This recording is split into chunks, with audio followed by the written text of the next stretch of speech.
અમદાવાદથી અકસ્માતની વિગતો। નારાયણપુરા ક્રોસિંગ પાસે અકસ્માત। એમટીએસ બસ અને કાર તેમજ બાઇક સાથે અકસ્માત સર્જાયો। એમટીએસ બસે 3 બાઇક અને એક કારને અડફેટે લીધા।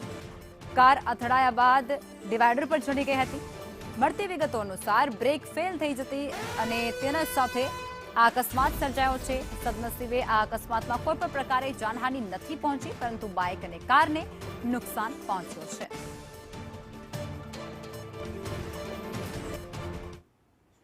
અમદાવાદના નિકોલમાં અકસ્માત સર્જાય છે અને એ અકસ્માતની અંદર એકનું મોત નીપજે છે। એક વૃદ્ધાનું મોત થાય છે। સ્કૂટી પર જઈ રહેલા સાસુ અને વહુને અકસ્માત નડ્યો।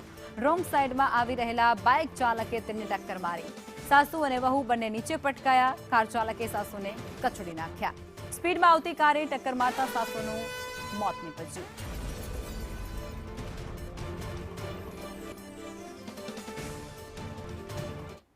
અને આજ મુદ્દે સંવાદદાતા પ્રતિક અમારી સાથે જોડાઈ ચૂક્યા છે।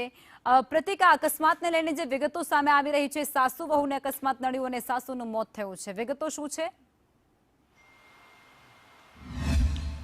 લખમા, નિકોલ વિસ્તારમાં તો અકસ્માત થયો છે, પરંતુ અમદાવાદ શહેરની વાત કરીએ તો અમદાવાદ શહેરમાં કુલ આજે 4 ફેટલના બનાવ બન્યા છે, એટલે કે 4 અકસ્માતના બનાવમાં 4 વ્યક્તિના મોત થયા છે। પૂર્વ અમદાવાદની વાત કરવામાં આવે તો પૂર્વ અમદાવાદમાં 3 બનાવ બન્યા છે અને આપણી સાથે વાત કરવા માટે અમદાવાદ પૂર્વ ટ્રાફિકના ડીસીપી છે, સાહેબની સાથે વાત કરશું। સાહેબ, ખાસ તો અમદાવાદ પૂર્વની વાત કરીએ, 3 બનાવ એવા બન્યા છે કે જેમાં અકસ્માતમાં 3 વ્યક્તિના મોત થયા છે।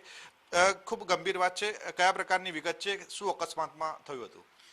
અમદાવાદ શહેરના જે પૂર્વ વિસ્તાર છે એની અંદર ખાસ જે 3 બનાવો બનેલા છે, એમાં નિકોલ વિસ્તાર જે છે એમાં એક બહેન જે છે એક્ટિવા લઈને જતા હતા। એમને બ્રેક મારવાના કારણે એમના સાસુ જે છે એ નીચે પડી ગયા અને પાછળથી પૂર ઝડપે કાર આવતી હતી અને એના કારણે અકસ્માત સર્જાયો અને એ બહેનનું અવસાન થયેલું છે। ત્યારબાદ એક વંડર પોઈન્ટથી જીવનજ્યોત સુધી જે છે વિસ્તાર, એ વિસ્તાર પર એક વાહન ચાલક બાઇક જે જતો હતો એની પાછળ નશાની હાલતમાં કાર ચાલક જતા હતા, પૂર ઝડપે ચલાવ્યું અને બાઇકને ટક્કર મારી અને જેના કારણે આ પણ અકસ્માત થવા હતું અને બાઇક ચાલકનું અવસાન થયેલું છે। ત્રીજો જે એક બનાવ છે એ વટવા વિસ્તારનો છે।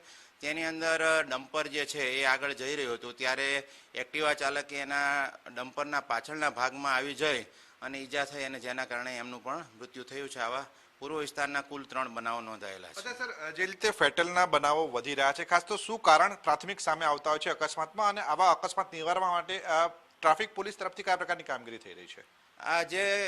આ બનાવો બને છે એના માટેના મુખ્ય 3 કારણ છે। એક કારણ છે કે ઘણા બધા લોકો જે છે એ ટ્રાફિકના નિયમોનું પાલન નથી કરતા અને રોંગ સાઈડમાં આવે છે અને રોંગ સાઈડમાં કારણે સામેના બીજા વાહનો સાથે અકસ્માત સર્જે છે।